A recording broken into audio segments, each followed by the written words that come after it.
Television rating ഏജൻസിയായ ബാർക്കിലെ ക്രമക്കേട് ആരോപണത്തിൽ ഡിജിപിയുടെ റിപ്പോർട്ടിനായി കാത്തിരിക്കുകയാണെന്ന് കേന്ദ്ര സർക്കാർ.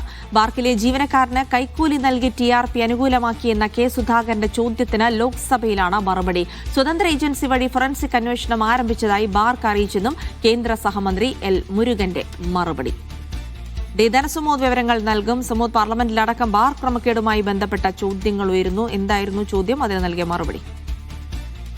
കേന്ദ്രമന്ത്രി എൽ മുരുകൻ കെ സുധാകരൻ എംപിക്ക് നൽകിയ മറുപടിയിലാണ് ഈ ബാർക്ക് തട്ടിപ്പ് സംബന്ധിച്ച പരാതിയുമായി ബന്ധപ്പെട്ട് എന്തൊക്കെ നടപടികളാണ് എടുത്തത് എന്നുള്ളൊരു കാര്യം ചോദിച്ചത്. കഴിഞ്ഞ സമ്മേളനത്തിലും ഇതുപോലെ കെ സുധാകരൻ ചോദ്യങ്ങൾ ചോദിച്ചിരുന്നു. അത് ഒരു പ്രാദേശിക ചാനൽ ബാർക്കിൽ തട്ടിപ്പ് നടത്തുകയും ബാർക്കിലെ ജീവനക്കാർക്ക് കൈക്കൂലി കൊടുത്തുകൊണ്ട് ബാർക്കിൽ ഒന്നാം സ്ഥാനത്തെത്താനുള്ള ശ്രമം നടത്തുകയും ചെയ്തു. ഇതുമായി ബന്ധപ്പെട്ട പരാതികളുണ്ട്. ഈ പരാതിയിൽ എന്തൊക്കെ നടപടി സ്വീകരിച്ചു എന്നുള്ളതായിരുന്നു ചോദ്യം. ആ ചോദ്യത്തിലുള്ള മറുപടിയാണ് രണ്ട് തരത്തിലുള്ള അന്വേഷണമാണ് നടക്കുന്നത്.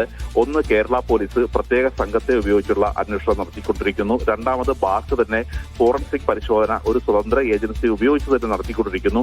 ഈ രണ്ട് അന്വേഷണങ്ങളുടെയും കൃത്യമായ റിപ്പോർട്ടുകൾ ലഭിക്കാനുണ്ട്. കേരള പോലീസിൽ നിന്നുള്ള DGP നിന്നുള്ള റിപ്പോർട്ടാണ് ആദ്യം ലഭിക്കേണ്ടത്. ഇത് ഉടൻ തന്നെ ലഭിക്കുമെന്നും അതിന് ആ റിപ്പോർട്ട് ലഭിക്കുന്ന മുറയ്ക്ക് തന്നെ ഇതുമായി ബന്ധപ്പെട്ട വിവരങ്ങൾ അറിയിക്കാമെന്നാണ് കെ സുധാകരൻ അറിയിച്ചിരിക്കുന്നത്.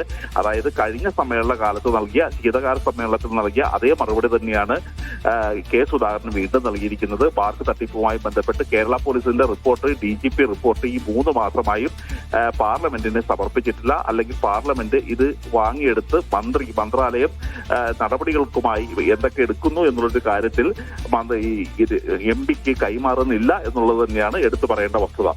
ശരി.